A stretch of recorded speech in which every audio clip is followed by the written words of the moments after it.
Bienvenidos a este segundo vídeo de la sección Wealth con Pau Antó. Muchas gracias, Pau, por estar aquí.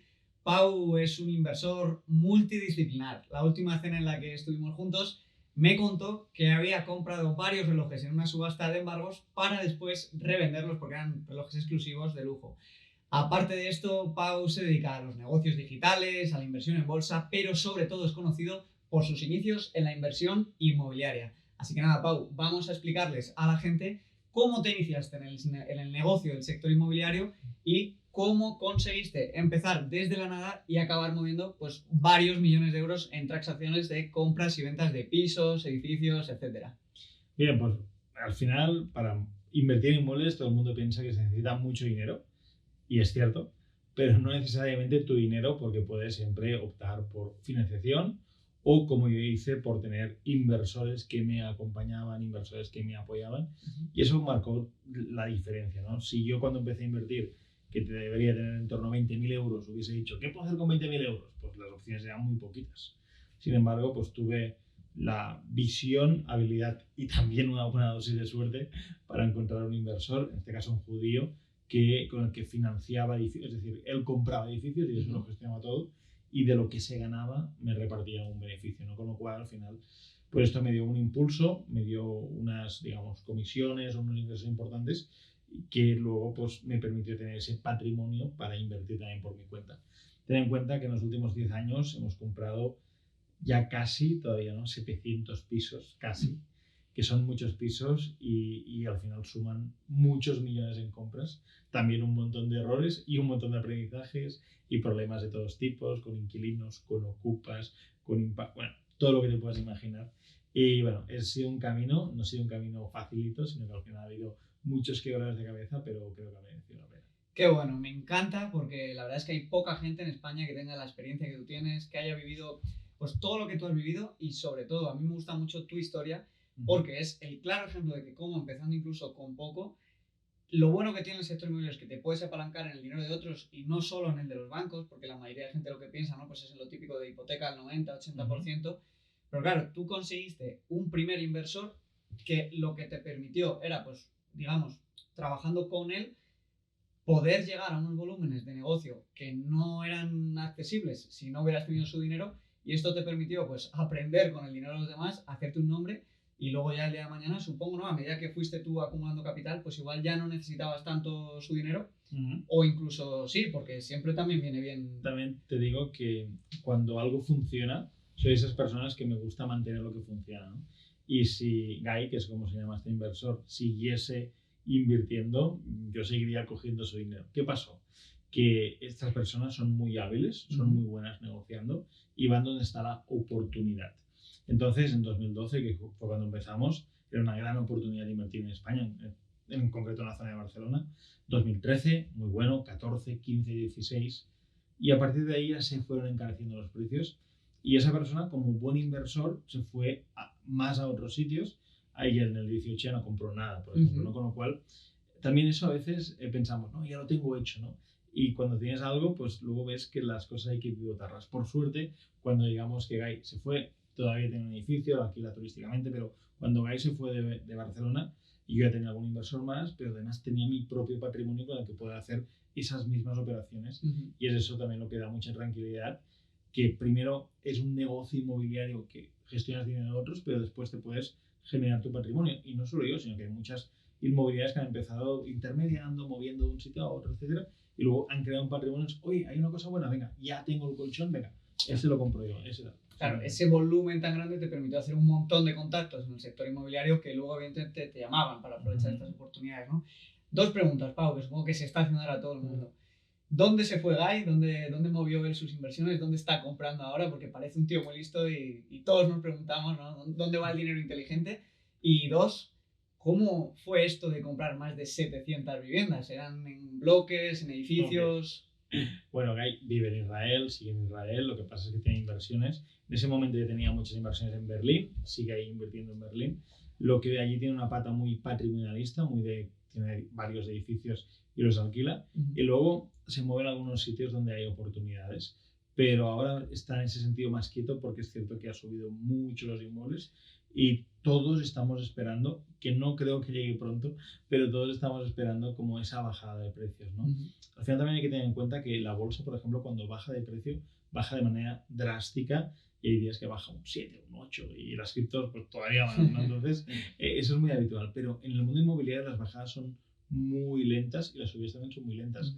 Hay que tener en cuenta que el Valle, la crisis inmobiliaria fue en 2008 y el Valle fue en el año 2012, 2013, los mínimos, con lo cual al final te das cuenta que han pasado 4 o 5 años para que el mercado esté abajo de todo. Entonces yo creo que todavía nos queda mucho para ver esos precios abajo y sin duda serán precios que nunca volverán a estar tan abajo como en 2012.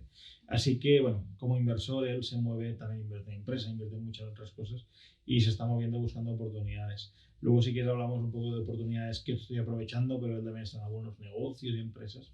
Y bueno, es una persona muy multidisciplinar que él con su familia pues han creado ahí un muy buen patrimonio. Y respecto a la pregunta de cómo compramos, ¿no?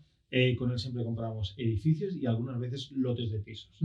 Entonces, claro, cuando digo, hemos comprado casi 700 viviendas, mi equipo, yo tal, vale, pero no son 700 veces de ir al notario y a veces vender o a veces alquilar, ¿no? Sino que al final, pues compras un edificio que tiene 18 viviendas, bueno, pues sumas más rápido, ¿no? En ese sentido, porque si no sería una locura y al final, cuando tienes capital, lo que tienes es que comprar como packs de inmuebles.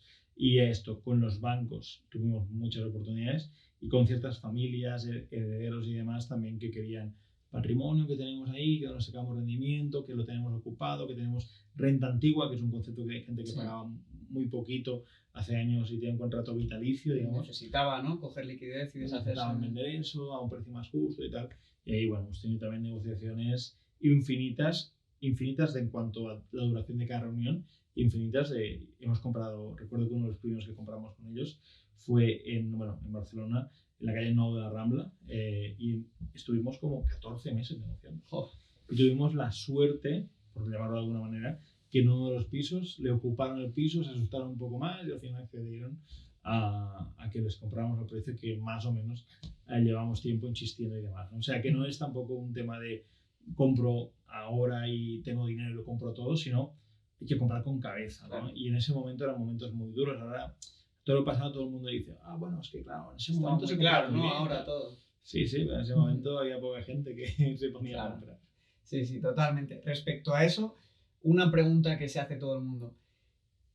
Lo bueno del sector inmobiliario es que al final estás tratando con personas, ¿no? Y quizá puede haber oportunidades, no tanto como pasa en la bolsa, que también hay momentos del mercado que surgen oportunidades en empresas que están minusvaloradas por todo el mercado en general, pero lo bueno es que puede haber un piso en alguna ciudad, o en algún barrio, o en alguna zona, que por lo que sea esa familia tenga necesidad de vender y se puede dar una buena oportunidad dentro de un mal momento de mercado, ¿no? Supongo. De hecho, yo mismo, todos los alumnos nuestros compran inmuebles siempre, ¿no? Entonces, es más, te diría que es mejor comprar un inmueble por debajo de valor en un buen momento que comprar un inmueble muy barato en un mal momento. Porque va a tener salida rápida, ¿no? Exacto. Si hoy somos capaces de comprar un piso a buen precio, lo vamos a vender. Si estamos en 2012 y lo compramos muy barato, quizás no lo vayamos a vender o quizás tengamos problemas para adquirirlo. De hecho, en 2012, por ejemplo, la gente compraba muchos pisos en algunas zonas de Alicante,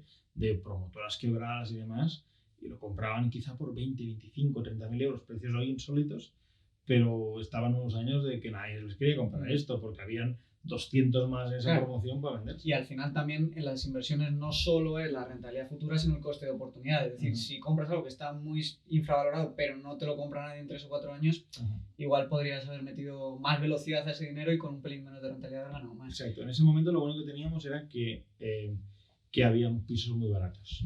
Lo malo era que la gente no quería nada de inmuebles y que pocos se atrevían a invertir.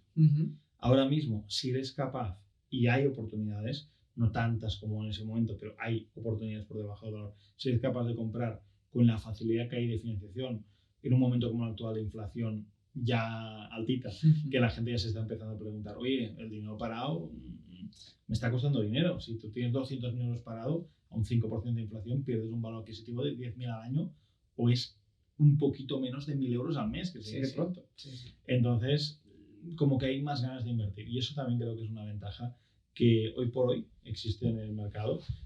Con lo cual, todos los momentos tienen cosas buenas y malas. Y como inversores somos un poco como surfistas, ¿no? Que tenemos que adaptarnos a cada momento viendo esas oportunidades. Y evidentemente habrá gente que dirá, oye, pero es que está muy mal, pero es que vendrá una crisis, pero es que la inflación, pero tal. Pero a pesar de todo esto, ¿no? Pues tenemos que ser capaces de conseguir oportunidades. ¿Qué recomiendas para encontrar estas oportunidades? Lo que recomiendo es crear relaciones. Al final, muchas personas, es muy cómodo, ¿no? Oye, mira, voy a ver aquí en el móvil, en el iPad, tal idealista, voy a ver Fotocasa, voy a ver tal. Vale, muy bien, ¿eh? Además, me han publicado artículos ahí y tal, o sea, no tengo nada contra estas plataformas y me parece un sitio muy, digamos, democrático para que la gente pueda conocer más sobre los inmuebles. Sin embargo, la oportunidad real está un paso antes. De hecho, para que nos entendamos muy bien esto, primero, la oportunidad llega a una inmobiliaria, generalmente a alguien que está ahí con contacto con los pisos, y si tiene dinero en su bolsillo, lo pone. ¿Que no lo tiene? Se lo comenta a sus amigos, a su abuela, a sus primos, a los pocos inversores que puede tener esa inmobiliaria. ¿Que no? Pues lo comenta con clientes final que quiere comprar y ya tiene ahí fichado. Que no, sube el anuncio. De hecho, las inmobiliarias cuando suben anuncios les cuesta dinero. O sea, los portales pagan a los portales, con lo cual no es que, mira, subo el anuncio, no. Y los anuncios los suben personas, con lo cual, oye, esto es bueno, pues lo voy a pasar a Javi, a ver si le interesa y tal. Es también lo habitual. Con lo cual, si somos capaces de crear relaciones, y eso es donde mucha gente dice, es que Pau, esto cuesta tiempo. Sí, claro. Pero no cuesta tanto tiempo. Es decir, si tienes una tarde cada 15 días, ni siquiera una tarde a la semana, significa que tienes como 25 tardes al año. Si te dedicas 4 horas por tarde a ver inmobiliarias, probablemente conozcas a 4 inmobiliarias. Ver inmobiliarias te refieres a ir a la zona donde estés buscando oportunidades, ¿no? Hablar con los comerciales, explicarles que... Mira, busco esto, busco aquello, soy un inversor, quiero comprar 1 o 2 inmuebles este año, me gustaría contar con vosotros para que me busco tal, quiero esta rentabilidad, estos barrios, quiero que tenga ascensor o que no tenga, que sea de estas habitaciones, este tamaño, un poco lo que busques. Y si esto lo haces de manera consistente y vas creando relación con ellos, al final del año tendrás 100 personas. Unas no les caerás bien, otras no te caerán bien. Unas no te contestarán al teléfono, otras serán más informales. Unas te querrán engañar, porque hay algunas inmobiliarias que te quieren engañar enseguida. Otras no te querrán engañar. Tal. Y al final, lo normal es que de tantas inmobiliarias, pues que haya una o dos que te proveen 1 o 2 oportunidades al año. Y eso creo que tiene mucha lógica y mucho sentido, porque al final no estamos, como hacíamos con el judío, vamos a comprar edificios tal. Con que una persona pueda comprar un inmueble y venderlo o alquilarlo al año, puede ganar 20, 25, 30.000 euros. Y si lo alquila, se puede generar un patrimonio para largo plazo. Y supongo que además que es un poco efecto bola de nieve, que a la que tú aprovechas una oportunidad, seguro que eres el primero al que luego van a llamar. Eso es. De hecho, te toman en serio, ¿no? Las inmobiliarias. Mucha gente entra a la puerta, oye, quiero comprar pisos baratos. Sí, vale, otro una lista, ¿no? Claro. Cuando ya has comprado, cuando te han visto serio y demás. Por eso, el crear esa relación es importante. Y decías antes, Pau, que claro, la gente a veces es un poco reticente a trabajar en la inversión. Pero yo, al menos en mi experiencia, lo que veo es que cuanto más esfuerzo o más contactos o más puedas aportar a la inversión que no sea dinero, más rentabilidad vas a poder sacar. Entonces, en este sentido, ¿qué otros modelos hay en real estate que la gente no suele conocer, aparte del mítico comprar para alquilar, ya sea con reforma de por medio, ¿no? Sí. Pero de comprar para alquilar. ¿Qué otros modelos son interesantes? Este es el tradicional que nos enseñan los abuelos, típico, pero por ejemplo, un modelo que está cada vez más, como más en auge, ¿no? Es el modelo de comprar un inmueble y alquilarlo, pero no a una familia o a una persona, sino que alquilarlo por días, por semanas, alquilarlo turísticamente. Que es algo que en la playa se ha hecho toda la vida. Es como, se alquila por semanas un apartamento en Salou. Eso es algo que se ha hecho toda la vida. Lo que pasa es que ahora hay plataformas, Booking, Airbnb, que permiten esto, ¿vale? Y creo que esto tiene como mucha lógica, mucho sentido. Tan es así que creo que puede llegar a ser una inversión que para una persona sea pasiva. De hecho, te he contado el otro día cenando que nosotros tenemos ahora un proyecto donde lo que queremos es que proveer a un inversor, decirle, mira, tengo este inmueble que es así, así, así, ve, cómpralo a tu nombre, con o sin hipoteca, y luego nosotros podemos gestionar el alquiler turístico o otra agencia, o tu primo, o tú mismo y tal, y le sacas una rentabilidad. Y además le puedes decir, oye, estos 15 días los bloqueo y es tu apartamento, con lo cual le puedes también hacer un disfrute, no solo una rentabilidad, con la idea de que se pague solo y que te genere un patrimonio a largo plazo, ¿no? Y cubriendo la inflación y todo lo que comentábamos antes. Así que Ese es uno de los modelos. Otro modelo es, por ejemplo, el alquiler un inmueble, por ejemplo, y subalquilarlo por habitaciones. Este es un modelo para gente que quizá empieza con menos capital, exacto, ¿no? Exacto. Que también, o sea, porque la inversión inmobiliaria está muy bien, a mí me encanta, pero para mucha gente tiene la barrera de entrada del capital inicial. Entonces, si quizá pongamos que tienes 5, 10.000 euros, 20.000 para empezar y quieres meterte de manera más activa, que no sea solamente, oye, pongo mi dinero y que me llegue una renta. Con 5.000 euros creo que lo ideal sería un modelo de alquilar un inmueble y realquilarlo. Evidentemente, como alquilas algo más pequeñito, te están pagando más por habitación y le sacas un rendimiento. Aquí mi sugerencia es siempre sacar un rendimiento a todo el piso de 400, 450, 500 euros o más allá si es posible. Y en algunas zonas es viable, en otras no, porque me dices, no, es que estoy en un pueblo pequeño y tal, aquí no hay demanda de habitaciones. Pues ahí no es viable, ¿no? Pero igual para capitales de provincia, ¿no? Capitales, zonas donde haya gente que vaya de un sitio a otro, universidades, centros médicos. Ahí es más habitual ese tipo de modelo que sirve para capitalizarse. Y con 20.000 euros a la franja alta, pues ya se puede hacer cositas porque puedes tener un piso para alquiler, es decir, hacer la entrada del piso para alquilar, hacer la entrada de un piso con hipoteca para alquiler turístico. También puedes hacer una hipoteca para revender, puedes llegar a algún acuerdo para hacer un pase inmobiliario, que es más difícil de que salga, pero básicamente es como comprar un derecho de comprar el piso y luego vender ese derecho con un diferencial. Claro, aquí el mérito es tú encuentras la oportunidad, no tienes el dinero para materializarla, entonces se la vendes a otro inversor a cambio de un porcentaje de las ganancias que obtengas, ¿no? Eso es un poco lo que, como tú empezaste, ¿no? Bueno, nosotros lo hacíamos todo. Eso sería como encontrar una buena carta y te vendo la buena carta por un precio más, ¿no? Nosotros lo hacíamos todo, que era, compraba, reformaba, permisos, licencias, negociación con ocupas, negociación con antiguos inquilinos, o sea, todo, ahí ya te puedes imaginar todo el trabajo que había. Y al final se dio cuenta de explotación y decíamos, ¿qué se ha ganado aquí? 500.000 euros. Vale.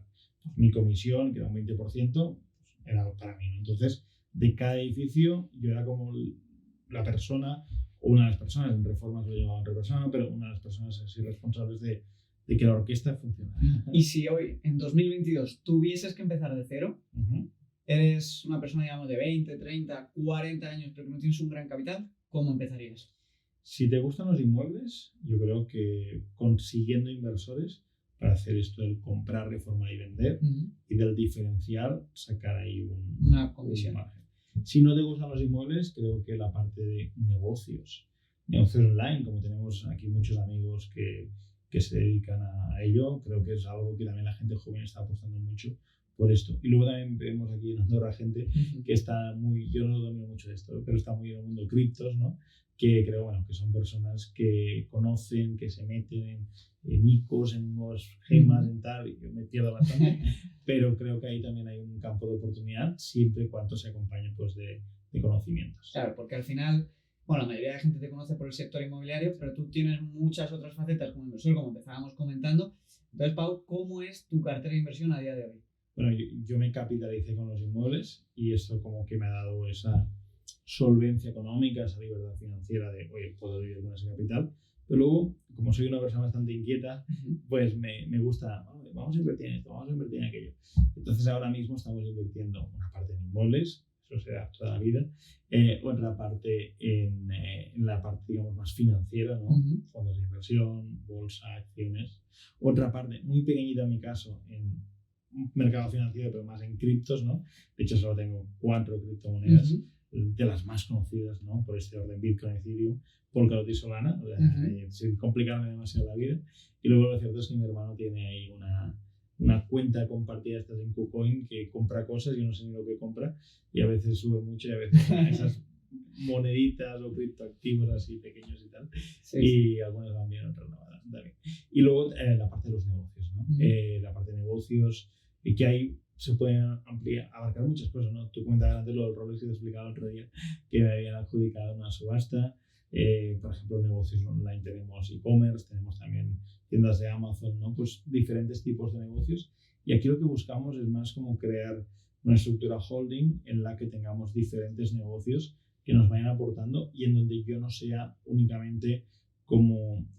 Durante muchos años he ido con la moto en Barcelona arriba, abajo, comprando reforma este problema. Suena una alarma a las 2 de la mañana, hay que ir allá. pues un poco como que sean negocios y que ya no dependa tanto de mí las cosas, y creo que lo estamos consiguiendo. O sea que con una parte de tu patrimonio estás creando como una pequeña incubadora, ¿no? Donde apostar por ciertos proyectos, por ciertos emprendedores. Eso es. Y tú ponerles un poquito ahí tu foco, ¿no? Y tus consejos y tu capital. Eso es. La gran diferencia es que siempre compramos negocios que ya tengan beneficios. O sea, si alguien me dice, he inventado una taza que mantiene caliente el café, me es una idea para que mantiene caliente el café durante 5 horas. Oye, me parece muy bien. El mercado ya paga, ¿no? Por ello. Pero me refiero que no invertiríamos en eso hasta que no tuviese un cash flow. Hasta que no esté validado. Exacto. O sea, no somos tanto inversores en startups, que hay muchos que ganan mucho dinero, aunque también en algunas operaciones pierdan, pero en proporción ganan mucho dinero, sino que invertimos más en cosas que sean como, vamos a vender tazas y es un negocio que genera 10.000 euros al mes de beneficios. Oye, pues vale, ¿qué son negras? Pues negras. ¿Qué son blancas? Pues blancas. O sea, es más como un negocio de cash flow. Lo planteamos de esta manera y de hecho vendemos cosas muy normales, sin nada especial, pero son cosas que tienen demanda, que tienen venta y demás, ¿no? Comentábamos entonces que bolsa, inmuebles y negocios y un poquito de criptomonedas. La verdad que es un portafolio súper parecido al mío y yo siempre digo además que bolsa e inmuebles está muy bien para hacer crecer y multiplicar tu patrimonio, pero cuando ya tienes un patrimonio, a no ser que entres pues, en el sector inmobiliario, como hemos comentado, para trabajarlo y no tanto para invertir, ¿no? Que es donde están las altas rentabilidades. Entonces, si alguien quisiese entrar a trabajar en el sector inmobiliario y no tanto a invertir, un modelo que me parece muy interesante es el que ha mencionado del rent to rent, ¿no? De alquilar un piso a una familia que quizá no quiera ocuparse de la gestión y tú pues maximizar el alquiler. Cuéntanos un poquito más de este modelo porque creo que para empezar es útil porque hay muchas personas que tienen patrimonios, que tienen pisos y no quieren encargarse de la gestión, y luego hay muchas otras personas que tienen buen ojo, que se les puede dar bien decorar, ¿no? Hacerle un pequeño retoque a la casa, alquilarlo por habitaciones y sacarles un extra. Vale. En primer lugar, primera pregunta que a mí se me viene a la cabeza, ¿esto es legal? Es legal siempre y cuando tengas el permiso escrito de la propiedad. Vale. Te alquilo y te permito hacer esa actividad. Evidentemente es legal entonces, pero depende también de cada zona, porque hay zonas, o sea, en España es legal, ¿vale? Pero hay otras zonas y países donde no es legal, entonces que cada uno pues averigüe, consulte sobre esto, ¿vale? Pero sí, evidentemente eso en España es legal, siempre y cuando tengas el permiso. Siguiente pregunta. La siguiente pregunta es un poquito, imaginemos que es un piso de 3 habitaciones, ¿de acuerdo? ¿Qué es lo que se hace? ¿Alquilar el salón también como una cuarta habitación para sacar ese extra de rentabilidad? ¿O simplemente alquilando las habitaciones ya daría para llegar a ese extra de cash flow que te permite pagar al propietario pues 800 y tú alquilarlo por 1.100 o 1.200? Okay. Nosotros, de hecho esto lo lleva mi novia, básicamente lo que hacemos es como mínimo 4 habitaciones. Idealmente mínimo 2 baños. Y aparte de las 4 habitaciones, como comentabas, le ampliamos a una 5ª habitación siempre y cuando sea posible, con el salón convirtiéndolo en habitación. Pero para eso deben ocurrir 2 cosas.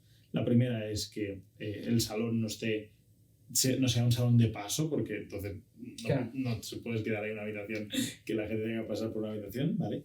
Y la segunda, que la cocina sea lo suficientemente grande para tener un espacio para poder comer. No hace falta que sea súper grande, pero una mesa y tal, pues que haya un espacio. También la experiencia es que aunque haya mucha gente ahí en el piso, es decir, pues haya 7, 8, 9 personas en el piso viviendo, ¿vale?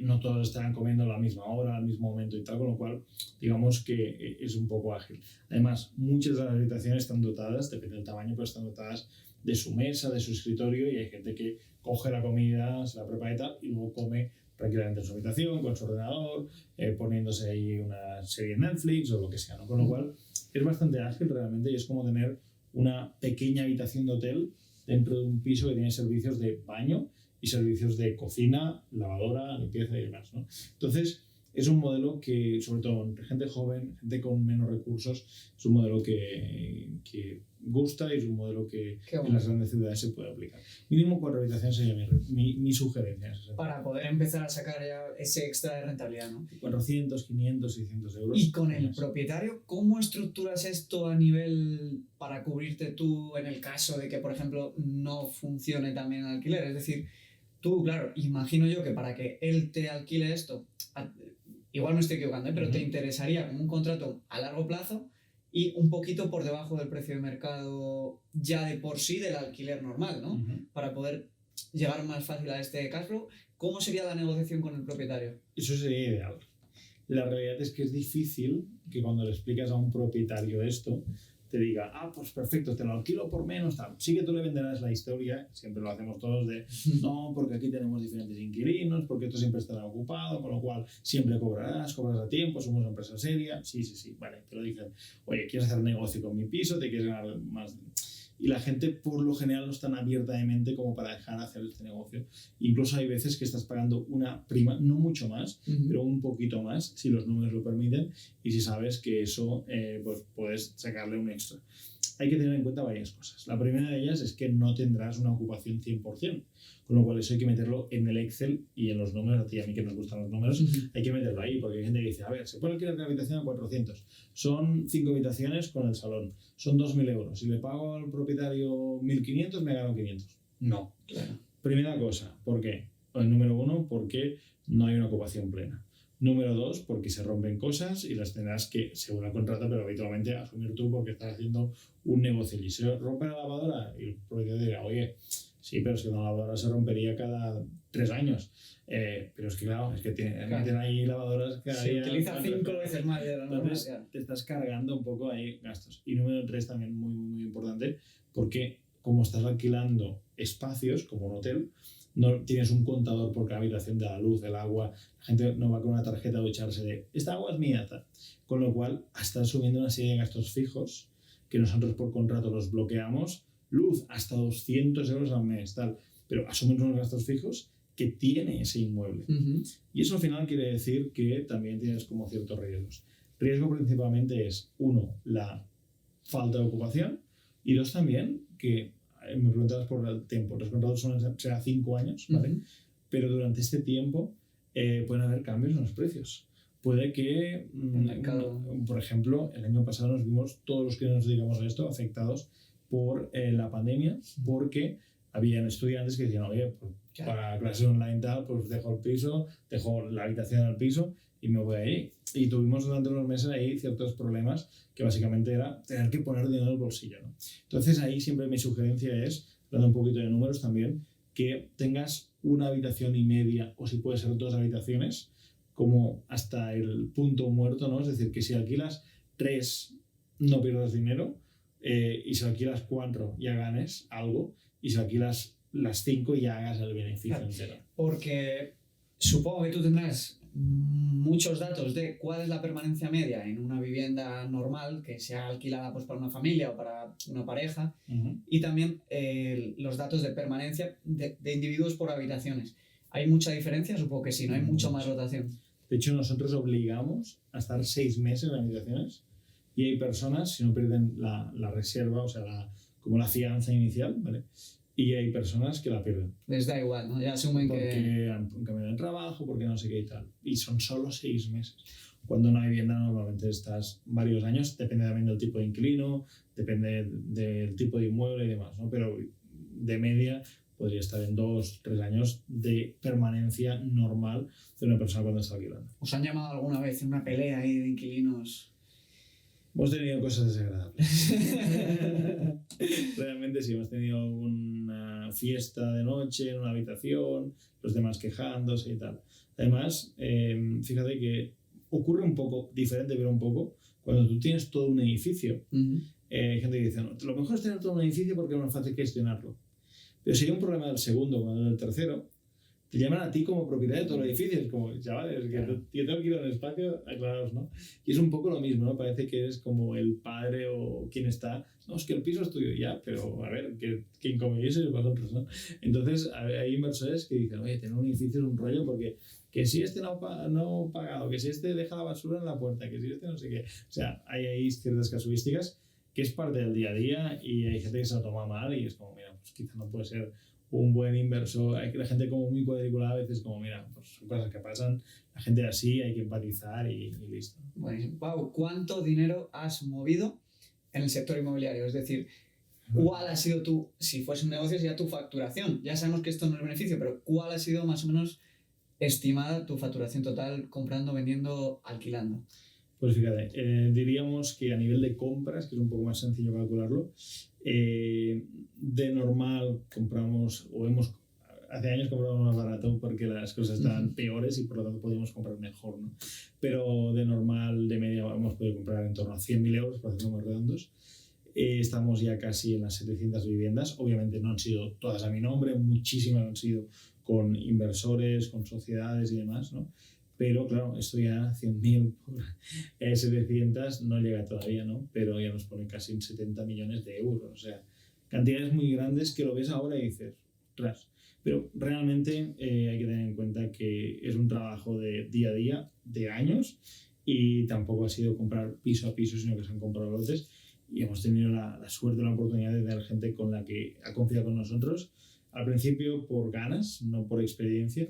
Y bueno, los últimos años también un poco por experiencia. Y ahora, como te comentaba el otro día, nuestro enfoque también es el de no tanto de tener inversores que nos dejen dinero para gestionarlo, sino proveer a gente inmuebles que se puedan alquilar turísticamente, que los compre esa persona y que luego los pueda explotar él o nosotros o quien sea, pero como dar esa llave en mano de lo compras, compra esto, lo reformas, o sea, como dar todo el llave en mano, porque creo que hay gente que de cara al futuro le puede venir bien tener un inmueble pagado en 15, 20, 30 años. El tema es que es cierto que yo desde mi punto de vista, a largo plazo, creo que es mejor simplemente indexarse, si es para el modelo tradicional de comprar para alquilar, pero es cierto que hay muchísimo perfil de inversor, porque en la gestión del dinero no todos son los números, o sea, sí para tomar decisiones financieras, pero también hay que asumir que no todas las mentes funcionan igual, son igual de racionales, hay gente más emocional, y esto es importantísimo, conocerse como inversor para saber qué activo va más contigo. ¿Qué pasa en España? Que dentro de que no invierte bien la gente, porque es verdad que la mayoría de gente no tiene patrimonio financiero más allá de su primera vivienda, le esfuerza mucho a ahorrar. Entonces esto que dices me resuena mucho y estoy muy de acuerdo, porque no todo el mundo vale para invertir en bolsa, para invertir en fondos indexados, aunque suene muy sencillo, porque no están dispuestos a asumir las volatilidades de un más 40%, un menos 40% y poder vender al momento. Porque el tema con la vivienda es que te cae ese 40%, pero encima nadie te la compra. Claro. Entonces se fuerzan a ahorrar. Entonces me parece una solución muy, muy buena para mucha gente que quizá pues, su personalidad no va tanto con la renta variable y que es verdad que se hace como un seguro de ahorro y una pequeña renta el día de mañana, gracias a ir cada día, pues cada mes, apartando un poquito de dinero con la hipoteca, encima con los tipos tan bajos que hay. Eso es. Y sin duda, antes de tener el dinero en el banco, pues mucho mejor meterlo en alguna oportunidad de este tipo. A ver, o sea, al final es hiper mega eficiente en la bolsa, en los mercados financieros. Para hacernos una idea, cuando compras un inmueble, depende de la comunidad autónoma en España, pagarás un 6, donde menos, ¿vale? Que es en Madrid precisamente y en las Canarias, hasta un 10, donde más, que por ejemplo es en Cataluña, en Valencia, en muchas zonas de España. Con lo cual, cuando compras una acción, cuando compras un fondo de inversión, las comisiones son muy mínimas y aquí de entrada ya pagas un 10% o un 6 o un 8. Evidentemente los que somos inversores inmobiliarios y tenemos sociedad tenemos en algunas comunidades unos descuentos, unas bonificaciones, pero en cualquier caso, pues al final terminas pagando mucho más. Los impuestos, el mantenimiento, los IBIs, las comunidades, las derramas, o sea, yo siempre digo que a pesar de todo esto, es un negocio rentable los inmobiliarios. Y hay una cosa que sí que creo que estaría bien para, si un día quiero hacer un vídeo de esto, hiciste un vídeo en verano o algo así, que básicamente era comparando el comprar, alquilar una vivienda e invertir en indexados, ¿no? Respecto a comprar y tener un patrimonio inmobiliario en un futuro, ¿no? Yo creo, con este modelo un poco que decía el alquiler turístico, que si lo enfocamos solo a inversión, no sería, ¿tiene sentido el comprar una vivienda turísticamente?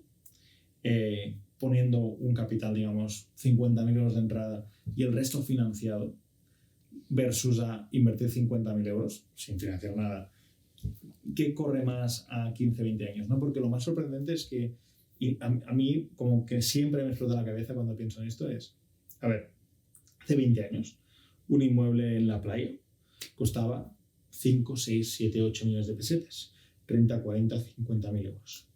¿Vale? Hoy, 20 años después, a pesar de estar en la crisis, o sea, haber pasado la crisis financiera y la crisis inmobiliaria más grande de España en las últimas décadas, ese inmueble se ha multiplicado por 3 o por 4. Ujú. Entonces, como es un planteamiento de decir, en 20 años, si alguien sigue YouTube existiendo, que las cosas cambian rápido, ya veremos, alguien ve este vídeo, quizá hablamos de estos precios y digan, ostras, eso que decían de que ahora se puede comprar un apartamento en 100, 150.000 euros, ahora este apartamento vale 450.000, medio millón. Eso es en grandísima parte por la inflación. Ujú. Con lo cual, en los inmuebles está comprobado que la revalorización de media es la inflación y un poquito más, y lo que sacas de rendimiento es La renta, ¿no? rentabilidad, la renta. Evidentemente, si es a largo plazo, esa rentabilidad es más limitada. Si es turístico, porque alquilas por poquitos, es más alta, como si tú alquilas un parking todo el mes, te pagas una plaza de garaje, pagas 80, 90 euros, y si lo alquilas por horas, pues pagarás 2 euros la hora, ¿no? Entonces, es un poquito en la misma proporción. Y eso creo que puede ser un buen material de... No sé la respuesta, ¿no? Es muy interesante y de hecho esto me toca a mí personalmente porque mi hermano pues está en un momento en el que se plantea comprarse una segunda residencia para pues disfrutar de la tierra de su pareja, que es Asturias, y utilizarla de alquiler turístico siempre que no estén ellos. Entonces está siempre ahí con los números y bueno, es interesante, sin duda. Yo creo que ahí lo importante es que si te animas a hacerlo, sobre todo contar con alguien que entienda de la zona, ¿no? Porque pues es un poco como en las acciones. Si te pones a elegir acciones, cuidado, ¿sabes? Porque puedes coger una como Apple en 1990, que te haga un por no sé cuántos mil, o puedes coger una empresa que se la zampe el mercado y que te caiga mucho, ¿no? Entonces, yo creo que ahí sobre todo un poquito el tema es elegir bien la zona, ¿no? Y estar muy atento al potencial de crecimiento de esa zona, pero es muy interesante y es lo que te digo, que sí que es verdad que nosotros somos muy racionales y sí que tomamos cada decisión con números, Sí. pero muchas otras personas tampoco está mal que no la tomen solo con los números, porque es verdad que al final nosotros nos dedicamos pues, al mundo de las inversiones, de la finanza, de los negocios, entonces somos muy cuadriculados, pero para alguien que a lo mejor se pasa currando 8 o 9 horas al día y al final lo que quiere también es disfrutar, pues es verdad que a lo mejor entre sacar un 9% anual y sacar un 4,5%, que es la mitad y es mucho, pero tener ese sentimiento de tener su segunda residencia, de estar rentabilizándola, simplemente a lo mejor no perdiendo dinero con el alquiler turístico, pues es verdad que es muy buena opción también. Al final es un tema que cada uno se debe sentir cómodo, pero también es cierto que cada vez encuentro más personas, o sea, me doy con más personas que tienen patrimonios grandes y que viven de alquiler, ¿no? Cuando, o sea, creo que también hay un tema de seguridad personal, fíjate, porque si tú no sabes muy bien, oye, tengo un trabajo, no sé muy bien si en el futuro tendré un trabajo, tal, la pensión, la jubilación, no sé qué, como mínimo tengo mi casa. Sí. Pero cuando tienes esa tranquilidad o esa, no diré facilidad, pero esos conocimientos para poder conseguir generar ingresos, dices, oye, pues si mi dinero está mejor invertido en los indexados porque voy a comprar una casa. Además, las casas que nos gustan suelen valer mucho más de lo que dan en rentabilidad, ¿no? Con lo cual, entonces, no tiene sentido. Por aquí por Andorra a veces hay casas que es como, ¿cuánto vale? 1 millón, ¿no? Yo pido un ático aquí en Andorra, vale 1 millón aproximadamente, imaginemos, ¿no? ¿Y de alquiler cuánto es? Pues 2.500 euros.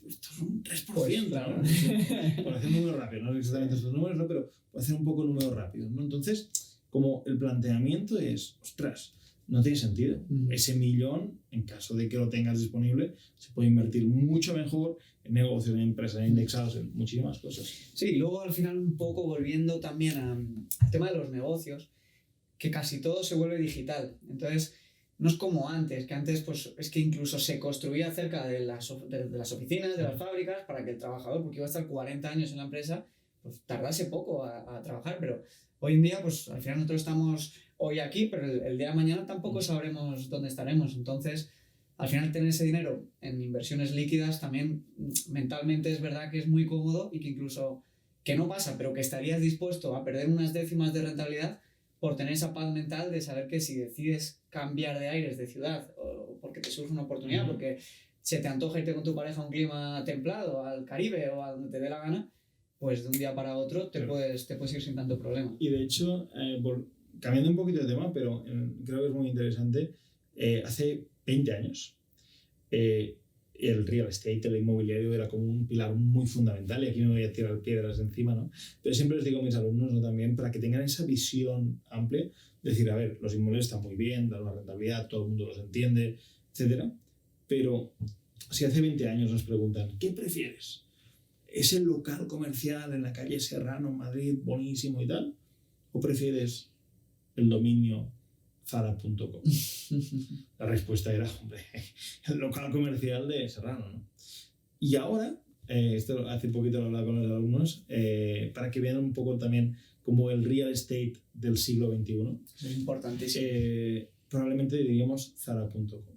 Igual en 20 años, si tenemos la suerte de estar aquí y seguir compartiendo, pues igual es como zara.com, ¿no? Es el metaverso, no sé qué, no sé cuál. O sea, no sé hacia dónde va el futuro, pero... Me encanta el concepto, Pau, de real estate digital, y yo sé lo que más, no tanto dinero, porque además lo bueno en real estate digital es que no requiere apenas de dinero, requiere de tiempo y requiere de ver las oportunidades. Por ejemplo, pues mi empresa se dedica a los pronósticos deportivos. En la pandemia se pararon todas las competiciones deportivas, por tanto no había pronósticos. Y yo había querido toda la vida abrirme el canal de finanzas porque es lo que me encanta. De hecho, yo entré en los pronósticos y las apuestas porque lo veía como una inversión con probabilidad ganadora en el futuro, haciendo bien las cosas. Para mí, la inversión más rentable de estos 2 últimos años ha sido sin duda crear el canal de YouTube. Por las personas que he conocido, por ejemplo, a ti, a todo el ecosistema emprendedor de Andorra, todo ha sido gracias a exponerte, captar un poco la atención, porque antes realmente, si eras bueno en algo, es que no lo sabía nadie, lo sabía tu madre, tu padre y tu hermano y como mucho tu círculo íntimo, porque para ir a los canales grandes de distribución tenías que ir a la tele, que eso era un mamoneo que iba pues a quien interesaba que fuese, ¿no? Y hoy en día, en cambio, si eres bueno y eres constante, pues puedes abrirte una marca en YouTube, puedes abrirte una tienda de gafas de sol y comprar el stock a China barato, probar el modelo de negocio por 4 euros y si va bien escalar, ¿no? ¿Qué otras oportunidades ves tú en esto del real estate digital? A nosotros nos fascina que tenemos tiendas de Shopify, que sería como e-commerce, un dominio, ¿no? Y también tiendas de Amazon que facturan miles de euros al día sin hacer un trabajo extra. Es decir, al final es comprar un producto, si hay stock, o si no hay stock, pues cuando hay pedido se compra el producto y simplemente tienes que gestionar. Yo no lo hago y no sé hacerlo, ¿vale? Tienes que gestionar la publicidad, envíos, devoluciones, o sea, ciertas cosas de logística y de una tienda normal, ¿no? Yo hoy, cuando hemos hablado antes, me estaba comprando las botas para esquiar y realmente el chico ahí del pueblo donde estás tú, básicamente me decía, pues con la pandemia hemos abierto una tienda online, hacer esto y tal, y ves que el negocio físico cada vez más se va tirando, ¿no?, hacia lo online. Tiene todo el sentido, o sea, no tiene ninguna lógica seguir con un negocio físico, y nosotros hemos comprado tiendas por menos de lo que costaría una franquicia, ya facturando, ya generando ingresos, ya con números. Creo que eso es fantástico y por ahí vamos a seguir seguro ahora en 2022 haciendo todo esto. A mí lo que me fascina es la barrera de entrada tan baja para probar la rentabilidad y validar una idea de negocio, porque tú antes, pues si querías cualquier negocio, alquiler de local, reforma, inversión, ¿no? Y ahora, hoy en día, te compras un dominio por 10 pavos al año, te ves un curso gratis o pagas a alguien que te acelere el proceso y realmente en un mes puedes ver si en ese negocio hay potencial o no, como para seguir invirtiendo tiempo y dinero, y esto es la leche. Y volviendo un poco al concepto de real estate digital, a mí me parece increíble, por ejemplo, el tema de la marca personal. O sea, me parece que todo el mundo debe de tener sí o sí una marca personal, independientemente de a lo que se dedique. Porque te va a permitir conectar con gente que o le va a gustar lo que haces o va a requerir de tus servicios. Y esto lo explicaba mucho Naval, que es un venture capital súper prestigioso y tal, y tiene una lista de tweets buenísimos y un libro muy bueno que es el Almanac de Naval, que lo dejaré en la descripción, y dice que si, por ejemplo, en el inmobiliario las rentabilidades grandes vienen cuando te apalancas en el dinero de otros, claro, en Internet la rentabilidad grande viene cuando te apalancas en las redes sociales, porque te permiten llegar a millones de personas desde la habitación de tu casa por un set súper sencillo. O sea, puedes empezar a subir vídeos con tu iPhone o con una cámara de segunda mano por 300 euros con un buen micro, ¿no?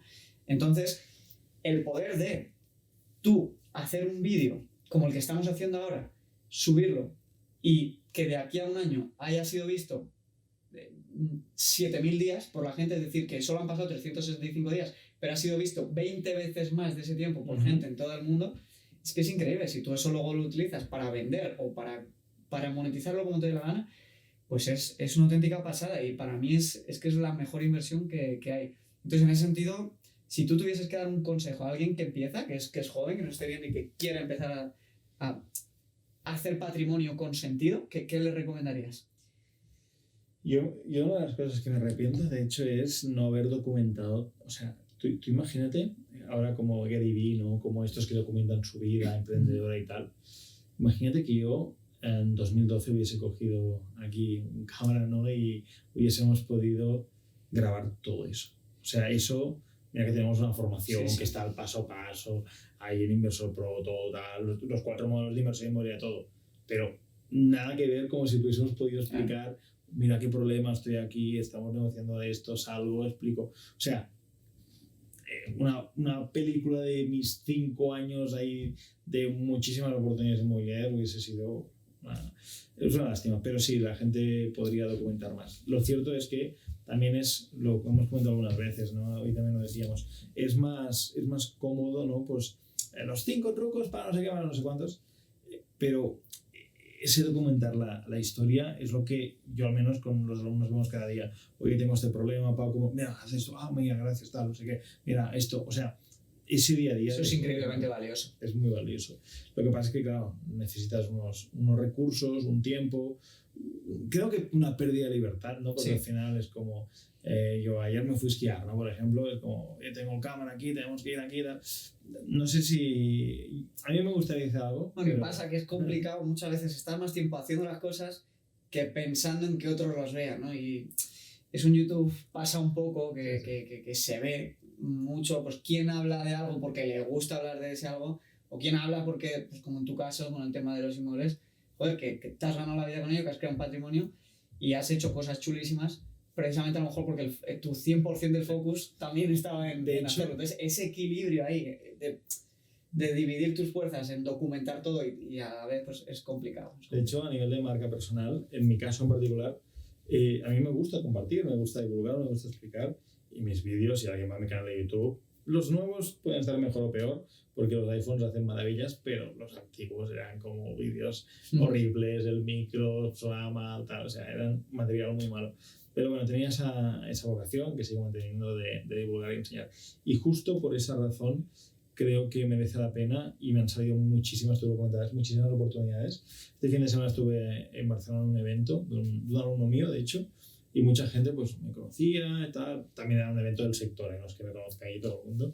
Y me proponían cosas. Oye, Pau, gracias por este vídeo, gracias a lo que tú cuentas, pues he podido comprar un inmueble y tal. O sea, eso es súper gratificante. Y evidentemente a unas personas les puedes ayudar directamente en tus programas, mentorías, y otras pues no pueden hacerlo, ¿no? Pero es muy, muy gratificante y es una fuente, al final creo que también esa tranquilidad financiera que decíamos antes, más allá de mi caso, pues tener la parte inmobiliaria, económica, digamos, resuelta, pero también si todo eso se perdiese, el hecho de tener una marca, al final es más factible lanzar nuevas cosas, ideas, productos, todo eso. Vale, Pau, y una pregunta súper importante.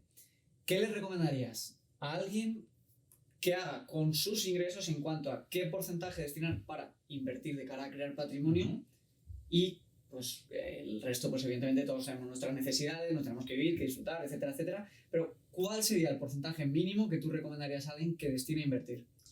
Para algunos casos es muy difícil, pero yo diría que mínimo el 20%. Y sé que alguno me está escuchando y dirá, oh, esto es muy difícil, ¿no?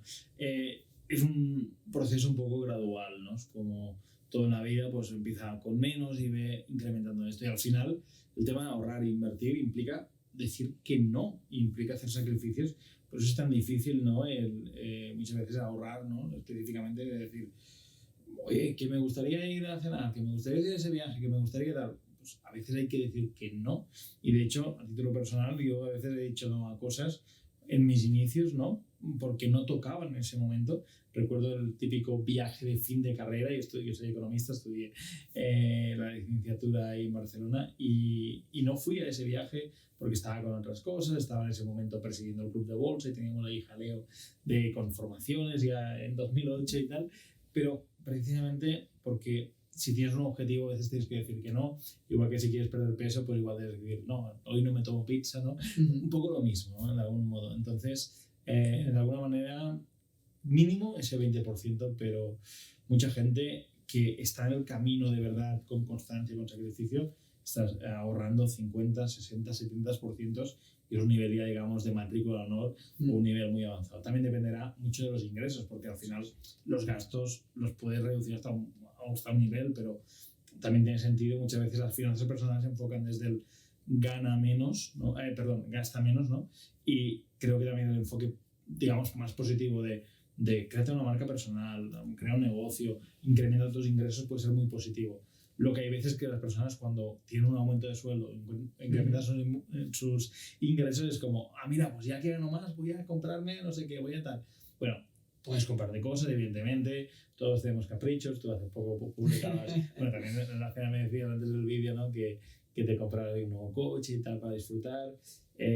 Todos podemos tener caprichos, y a mí me gustan los relojes, por ejemplo, con lo cual, al final, está bien que tengas también una parte de caprichos, pero creo que lo esencial es, número uno, tener un colchón de seguridad económico para si pasa algo que tengas varios meses para vivir, para pagar facturas y demás.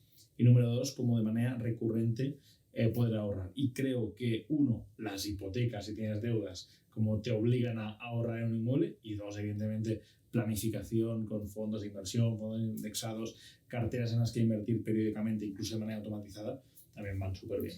Claro, esto que acabas de decir, para mí me parece súper importante, porque sobre todo en el Twitter Finanzas, el tweet siempre es ahorra e invierte. Y sí, hay que ahorrar mucho y hay que invertir cuanto mayor porcentaje de tus ingresos mejor, porque es real que si consigues crear un patrimonio, puedes, si no te gusta tu trabajo, dejar de trabajar. Pero a mí me gusta mucho más el enfoque de, oye, vamos a centrarnos en tener una buena carrera profesional de algo que nos guste, que nos llene, subir los ingresos, y va a ser mucho más fácil poder invertir, porque al final vas a tener que pagar alquiler, comida, colegio de tus hijos, se va complicando, ¿no? Entonces, si esto tienes unos ingresos muy bajos, se va a convertir en muy difícil invertir. Entonces, quizá yo creo que el tema de las inversiones hay distintas etapas y distintos estadios, ¿no?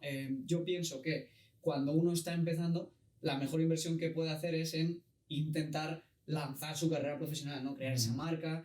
Porque al final, yo qué sé, el canal de YouTube, por ejemplo, mi canal es pequeñito, son, no sé, 13, 14, 15.000 suscriptores, pero ya te genera 400, 500 euros de ingresos, más afiliación, otros 1.000 y pico, más no sé qué, más tal. Es decir, si tú necesitas invertir para llegar a tener esta renta de 1.500 euros, necesitas muchísimo dinero.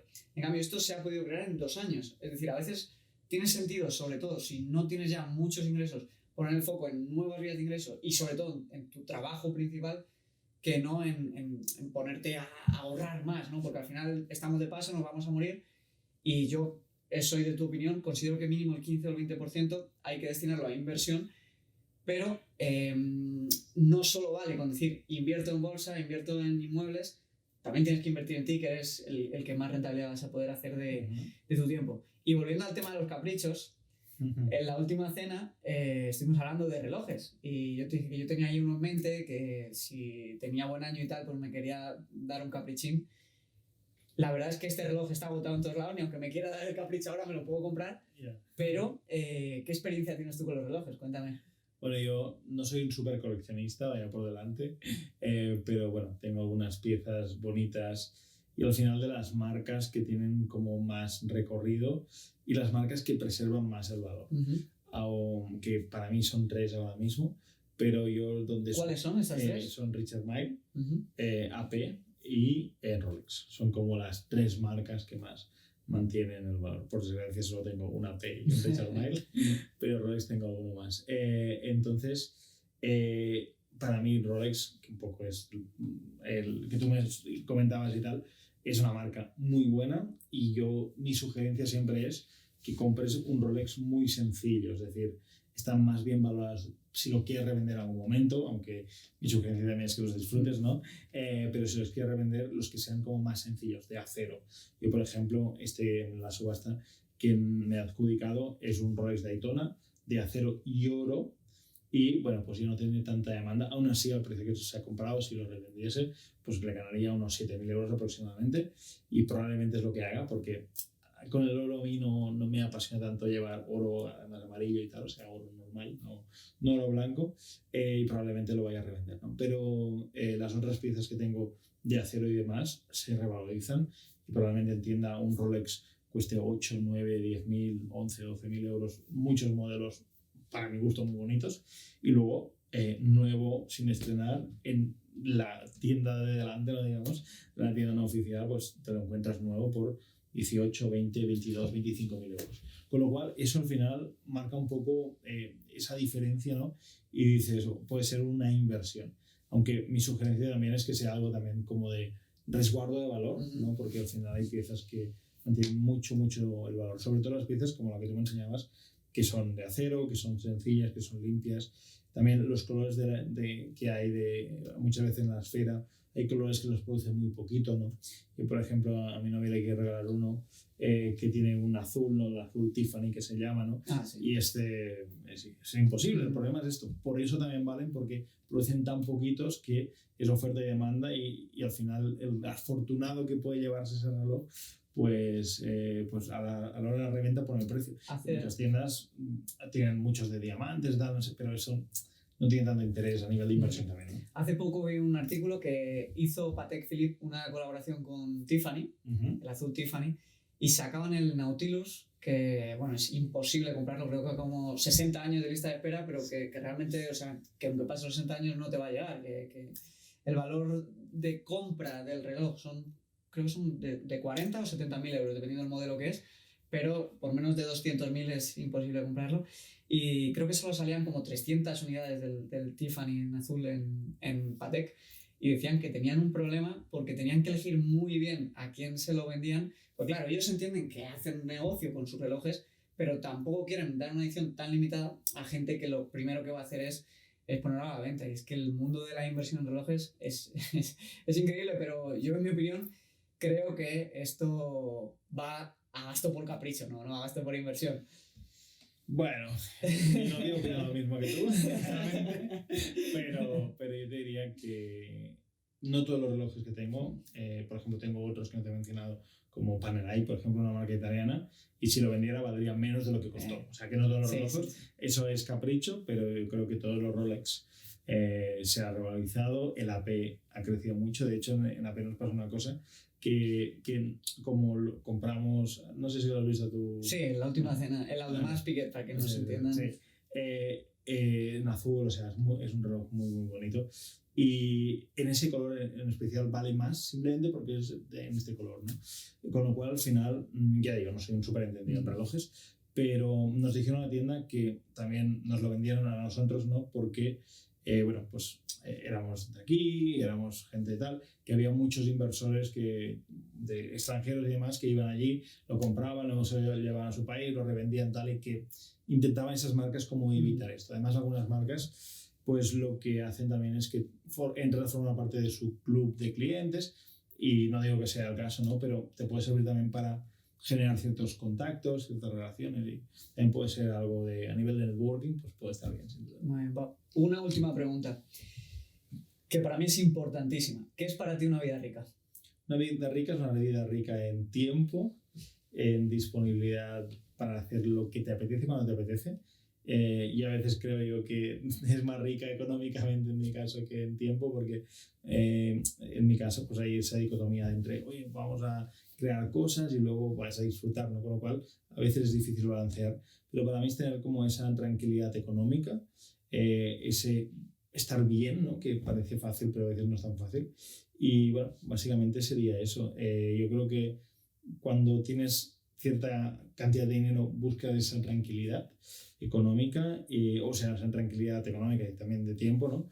Y es como equilibrar esas dos voces en mi cabeza, que es como, quiero crear cosas, y no tanto por el dinero, fíjate, sino por también el hecho de crear, la motivación de abrir nuevos proyectos, ¿no? Ese que comentaba antes del turismo vacacional. lo hablas con amigos y es como, oye, Pau, ya has comprado un montón de inmuebles, ¿qué necesidad hay de tener inversores? No tener, sino que compre la gente un inmueble, paguen su nombre y tal. Bueno, pues es encontrar ese equilibrio. No siempre estoy balanceado, también te lo digo, honestamente. Es difícil, es difícil. Yo siempre animo a todo el mundo a que define qué es una vida rica, porque a veces, evidentemente, hace falta menos dinero del que la gente se piensa para llegar a esta vida rica. Sí. Pues nada, Pau, un auténtico placer tenerte aquí. Nos vemos por Andorra y muchísimas gracias. Igualmente. Un placer.